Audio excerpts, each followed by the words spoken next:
সম্মানিত ভিউয়ার, আসসালামু আলাইকুম। তো সম্মানিত ভিউয়ার, আমি আপনাদের সাথে যে বিষয়টি নিয়ে আলোচনা করছি সেটা হলো আপনার GBP-USD অর্থাৎ গ্রেট ব্রিটেন পাউন্ড আর ইউনাইটেড স্টেট ডলার।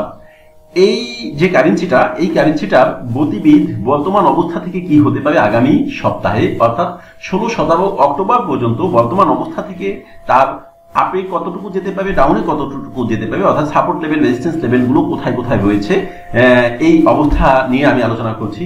তো সম্মানিত ভাবে আপনারা জানেন যে যেখানে মার্কেট ক্লোজ হয়েছিল সেটা হয়েছিল আপনার বিশেষ করে 3611-তে মার্কেট ক্লোজ হয়েছিল।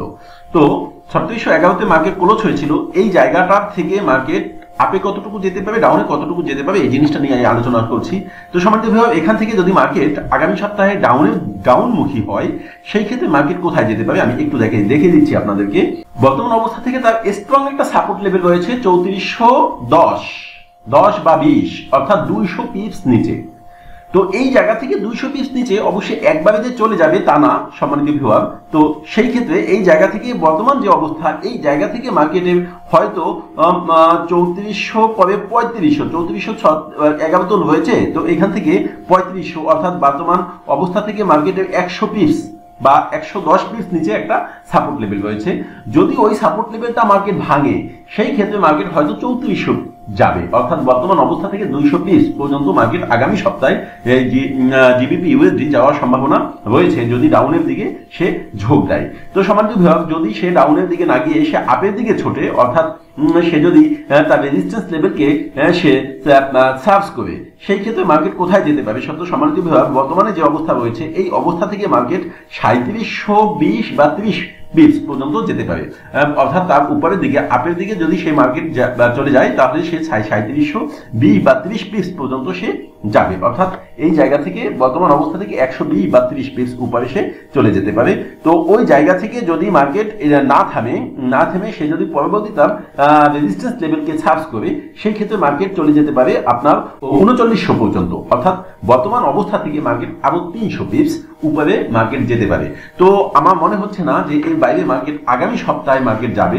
তো সম্মানিতভাবে আপনারা জানেন যে জিবিপিটা, গ্রেট ব্রিটেন পাউন্ডটা বেশ অনেকদিন দীর্ঘদিন সে উইক ছিল, উইক থাকার পরে কিন্তু সে উঠে গেছে, দেখেন যে সে উঠে গেছে, অনেক দূর সে উঠেছে। তো উঠার পরে বর্তমানে মার্কেটটা আস্তে আস্তে আবার কিছুটা ডাউনমুখী সে হয়েছে। যে এই যে ডাউনমুখী কিছুটা হয়েছে, এই ডাউনমুখীর মেইন কারণটা হলো আপনার ইউএসডিটা উইক ছিল, ইউএসডিটা আবার যখন কিছুটা স্ট্রং হয়ে গেছে তখন কিন্তু মার্কেটটা জিবিপিটা আবার কিছুটা উইক হয়ে যাচ্ছে। তো সম্মানিত ভাবে এই যে উইকনেসটা কি জিবিপি থেকে ধরে রাখবে কিনা এটা কিন্তু বলা এই মুহূর্তের জন্য একটু কঠিন। যদিও আমরা জানি যে এনএফপি নিউজের কারণে ইউএসডিটা অনেকটা স্ট্রং হওয়ার কথা ছিল, যারই কিন্তু কারণে কিন্তু মার্কেটটা যে স্বাভাবিকভাবে একটু নিম্নমুখী ছিল, ওই নিম্নমুখীটাই কিন্তু সে ধরে রেখেছিল। কিন্তু ইউএসডি কিন্তু নিউজটা অত ভালো আসেনি, অর্থাৎ ইউএসডির পক্ষে অতটা আসেনি। বিশেষ করে দেখা গেছে যে নেগেটিভ পজিটিভ মিলিয়ে কিন্তু নিউজটা এসেছে। তো সেই ক্ষেত্রে মার্কেট বর্তমান যে অবস্থাটা, এই অবস্থা থেকে আমি আপনাদেরকে যতটুকু অ্যানালাইসিস দিলাম যে সে যদি জিবিপিটা ডাউনমুখী হয় তাহলে এখান থেকে 200 পিপস পর্যন্ত ডাউনে যেতে পারে, আর যদি সে আপমুখী হয় অর্থাৎ সে যদি রেজিস্ট্যান্স লেভেলটা খুঁজতে চায় তাহলে সে এখান থেকে 300 পিপস উপরে পর্যন্ত যেতে পারে, অর্থাৎ প্রথম তার রয়েছে এখান থেকে বর্তমান অবস্থা থেকে 100 পিপস, তারপরে হয়েছে ওই জায়গা থেকে আরো 200 পিপস, অর্থাৎ টোটালি গিয়ে 300 পিপস।